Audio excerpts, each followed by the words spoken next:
We've looked at several different types of maps within Star Wars Battlefront so far. There have been massive open war zones, smaller confined skirmishes, maps with a particular playstyle or stories in mind. But today I wanted to check out a level with a very peculiar design.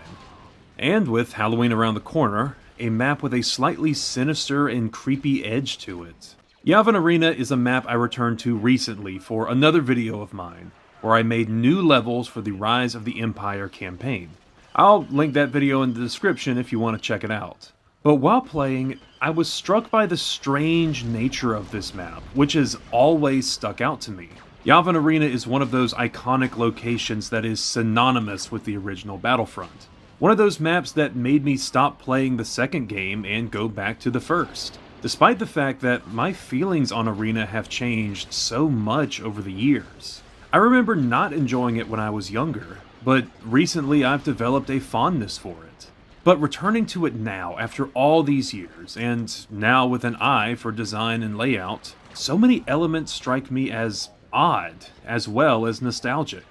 So today we will be analyzing one of Battlefront's smallest, but most memorable maps.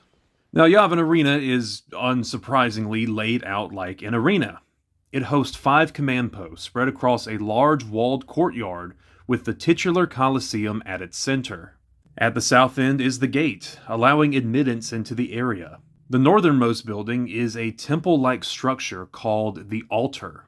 Between these locations sits the arena with the last 3 command posts, those being the east and west boxes, and finally the center of the arena itself. Each faction begins the match with 1 box and 1 structure, with the middle arena being up for grabs. When choosing your side, the Republic and Empire share the east box and the altar, while the Rebellion and the Droid Army share the west box and the gate. It's an incredibly symmetrical design, and it's rare to see maps with this kind of true symmetry anywhere else in Battlefront. After choosing your faction, you will more than likely start by spawning at your team's respective box. These areas are covered, slightly jutting out over the arena below. A single turret sits at the front of a balcony. Behind you, the room is set deep into the structure. This is where the actual command post sits, as well as an ammo and medic droid. Both boxes are identical in layout and sit on opposite sides of the arena. Leaving the boxes will put you on the walkway encircling the pit. All along this route are tiered seatings to view the carnage below.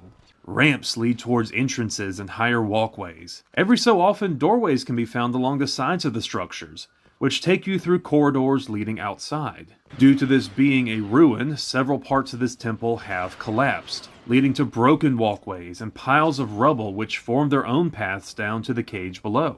Should you choose to go down there, you'll find more ruined structures, walls and support pillars, as well as stairs, all in various states of disrepair. At the center of this amphitheater are the remains of some kind of room. One wall is virtually all knocked down, and a few doors and windows give you access to the rest of the interior, where the central command post sits. At the north and south ends of the arena are tunnels which run under the outer walls of the facility. They place you in front of each team's respective outer structure, the gate or the altar. The gate is a raised archway with 2 sets of stairs leading to its covered roof where the spawn point is. You can actually see a door which serves as the entrance and exit to this area, something I'd never noticed before on this map. The altar stands parallel. It is a far larger structure with 1 single stairwell leading up to an entrance to the temple. Outside, the building is imposing, but there's really not much inside. Just an enclosed room holding the command post. These 2 areas also mirror each other, if a little less strictly than the boxes, both getting 2 turrets to act as defense and spawning vehicles for their respective team. The rebels at the gate get 2 combat speeders, and the Empire at the altar get 2 AT-STs, a normal and balanced choice. In the prequel era, however, the droids get 2 spider walkers whenever they hold the gate. Meanwhile, the Republic has 3 hover tanks. This distribution of armor isn't quite as even, with the CIS having a more powerful option, while the clones offset this with an extra tank. But let's return to the arena, since this is where you will spend a majority of the match. Strategy-wise, whoever controls the entire arena basically guarantees a win. so you'll want to take the enemy's box. It's best to start by being the first team to capture the arena below, as it lets you spawn down in the pit, allowing for more strategic maneuvering through the structure. While both teams have a shot at capturing the arena, it is typically the side on the west box who will take it first. The reason for this is, as I said before, there are only 3 walls surrounding this area. It is the side facing the west box which has collapsed, making it far more easily accessible from this side.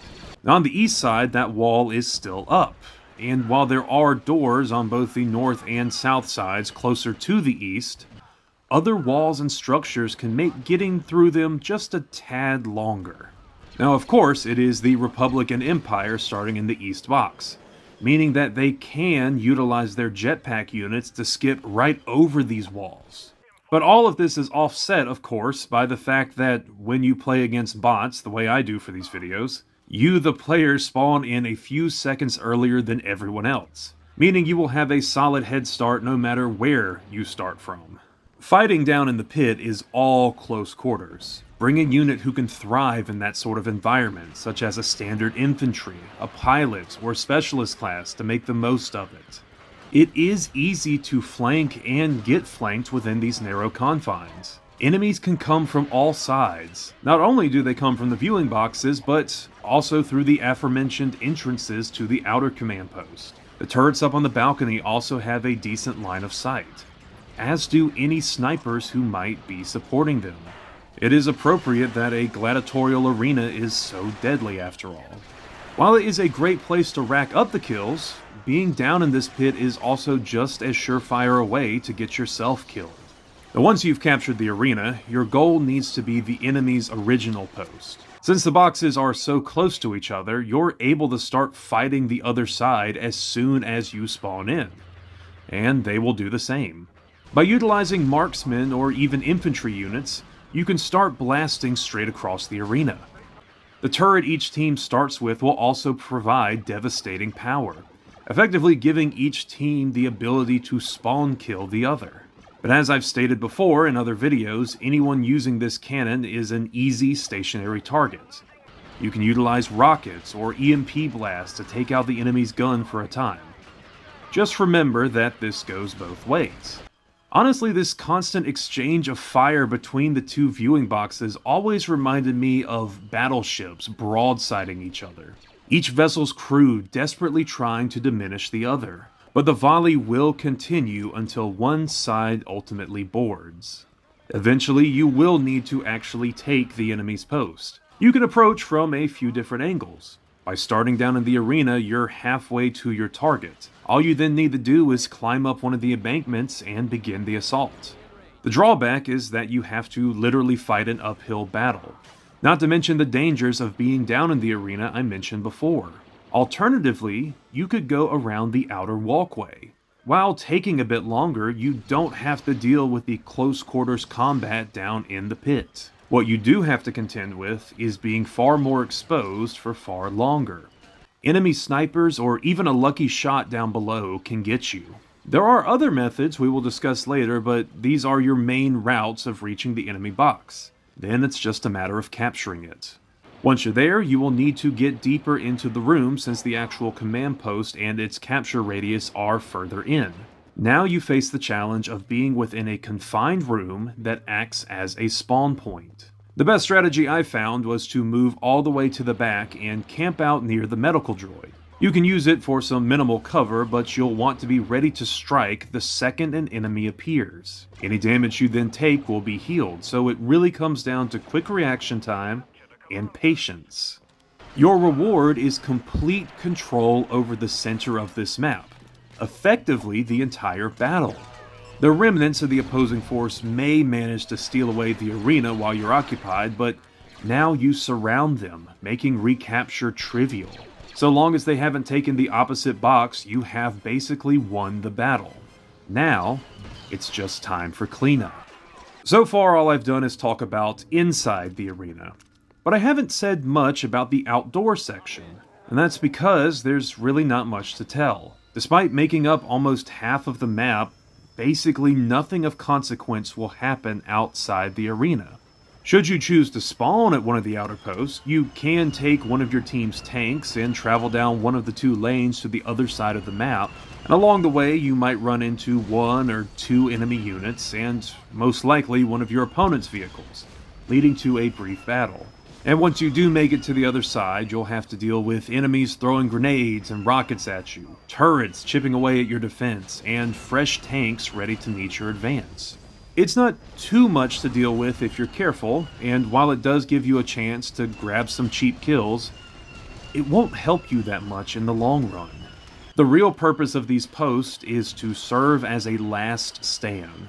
If one side completely takes the 3 arena posts, then this becomes the last point in need of capture. The winning team will spill out of the arena and try to overrun this last holdout. And a holdout it is. Because while having the entire team localized to this one point means that it's hard to lose it to the enemy, it's also hard to get away and try retaking other posts. They're effectively stuck until the last of their reinforcements run out. So why not try to cut the opposition off early? There were a few times I started a match and immediately decided to take a tank and try and capture the enemy's outer base. The problem was that by the time I had cleared enough opponents to try taking the command post, then deal with capturing it while fighting off respawning enemies by myself, I lost every command post within the arena, which just meant that now my team was stuck fighting on 2 fronts. No longer with everyone localized to a single defensive area, meaning they slowly lost ground at both locations while I desperately tried to retake one of the arena posts. But at that point, the damage had been done. All of this is not to say that there's no point in spawning here. On the contrary, these outer posts can provide some excellent strategic maneuvers. As I mentioned earlier, there is a pathway that leads down into the arena pit, providing you with an alternative route to approach combat down there. There's also stairs which lead to the upper levels of the Colosseum, providing you with a chance to flank the enemy viewing box rather than attack it head-on. And in that same vein, a handful of other entrances can be found along the outer walls, which will spit you out not too far from the box, providing yet another option. The thing is that all of these useful ways to utilize the outer section are all about getting back into the arena. This is the only strategically significant part of the map, which I guess is appropriate, since it is titled Arena. But it's not just the layout and gameplay design that's interesting though. The physical arena itself, even the details outside of it, are incredibly compelling. It's obvious to you that this is a Colosseum without you ever being explicitly told. As I said, there's tiered seating surrounding the area, with ramps and passageways to get around. It's not hard to imagine that in a past age, this stadium was filled with the booming cheers of a bloodthirsty audience. The east and west boxes were obviously meant for those of a more aristocratic persuasion, all of which had their eyes fixed on the theater before them. The floor of the pit that we can walk on is likely not the actual floor where battles took place. This area is filled with walls and passageways. Now, while someone could fight down here, it would be a pretty boring fight for the spectators. All these walls do is obscure the battle, so what are they? Well, in the real world, the original floor of the Roman Colosseum has been removed, revealing an intricate system of rooms and hallways where combatants, weapons, props, and other items were stored. These tunnels ran under the floor of the battleground, and the same idea is surely at play here. Gladiators and slaves waited down here for their chance to fight for glory.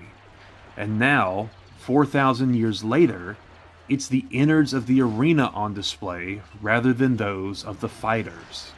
But who built this arena? Much like the other structures left on Yavin 4, the arena was surely owned by the Massassi. In ancient times, the Sith were a species rather than an order, and the lower subspecies of Sith were known as the Massassi.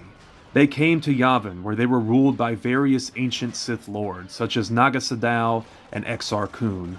Here, the Massassi regressed to a more tribalistic society, building the temples that we still see today.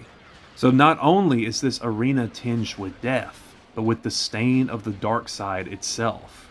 It's not hard to imagine that the altar in the back was used to sacrifice those who lost to honor the victors. This dark tone is reflected in the ambiance of the map. While it doesn't affect gameplay, there is something to be said about the way a map looks and feels. It's something I didn't talk about enough last time when we were on Camino. As much as I didn't like some of Topoka City's design elements, the atmosphere of it was phenomenal. And a similar emotion is felt here. The sky is dark, only illuminating when lightning breaks the clouds. Rain falls. But strangely enough, only in the Xbox version of the map. On Classic Collection and the modern PC port, there is no actual rain. It's just another way that the console and original versions of this game added to the dark and mysterious atmosphere. But Yavin never appears like this in A New Hope.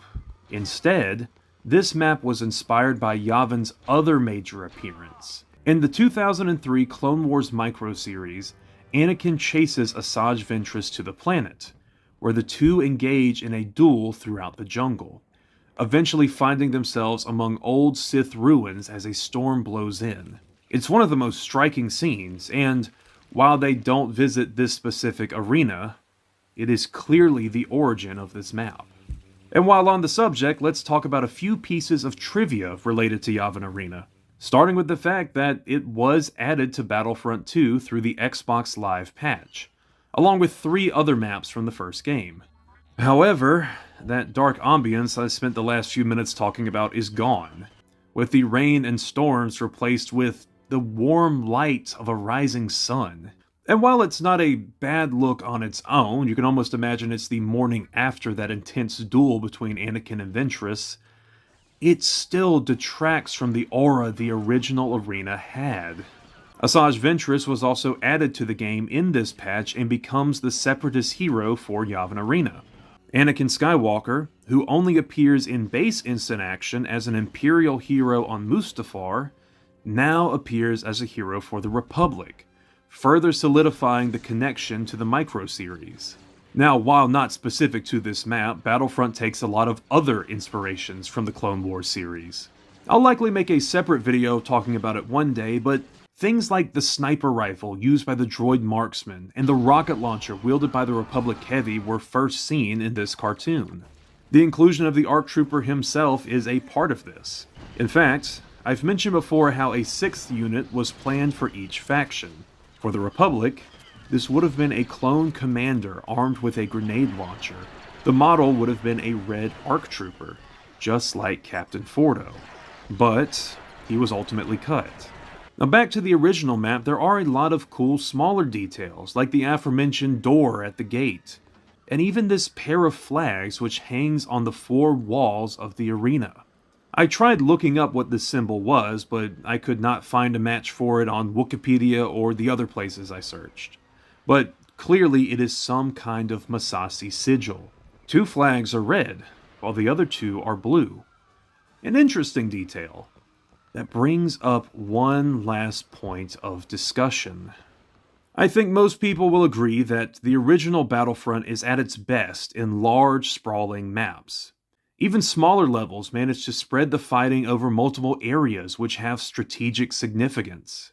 Now obviously, the gameplay can work on smaller scale, but Battlefront's objective-based gameplay loop shines in a well-designed and widely spread arena. However, Yavin Arena seems to break most of these unspoken rules. Now, it's normal for a Battlefront to have a single area where a majority of the fighting takes place. But Arena takes this to a whole nother level.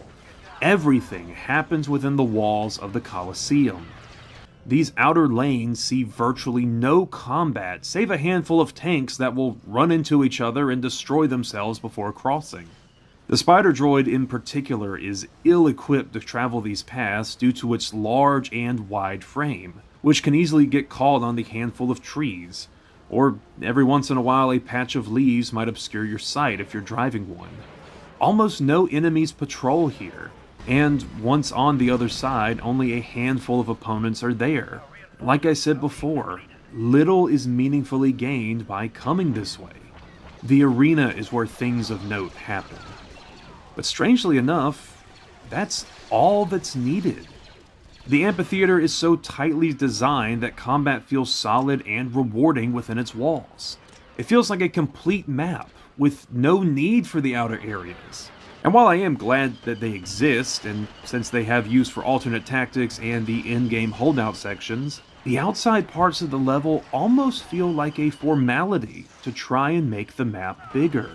The only problem with the interior of the arena is how quickly the fighting can end, even on a higher difficulty.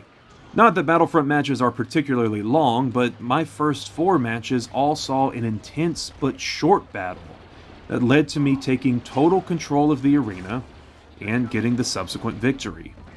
I had to check my settings twice to make sure I was still playing on hard mode. It felt so easy and so quick. As the Rebels, I captured the 3 posts and won with a 100-unit lead. As the Empire, I captured the post and won with a 100-unit lead. As the Droids, I captured these 3 posts and won with a 100-person lead. The only faction this wasn't the case for is, unsurprisingly, the clones. It should go without saying if you've watched the other videos in this series, but the narrow confines of the arena play to the strengths of the CIS, such as droidicas, wrist rockets, so on. And I would have been happy fighting in the arena forever. But again, this is an objective-based game, so you want to capture the enemy's post, and once you do so, you score a quick win. But there is a comment I got in one of these videos that has stuck with me for a few months now, because it's something I never thought about. Not Sound Enough left a comment saying that Yavin Arena seems to have been designed closer to how competitive shooter games of the time were designed. And while I had never thought of it before, I instantly knew what he meant. The map is almost perfectly symmetrical. There's different levels of elevation, combat can come at you from anywhere at any time, every weapon and class can show off their strengths. It's the type of map that would feel right at home in something like Halo. In fact, I kept specifically thinking of Sanctuary from Halo 2, the more I sat with the idea. And again, even the flags in the arena are red versus blue.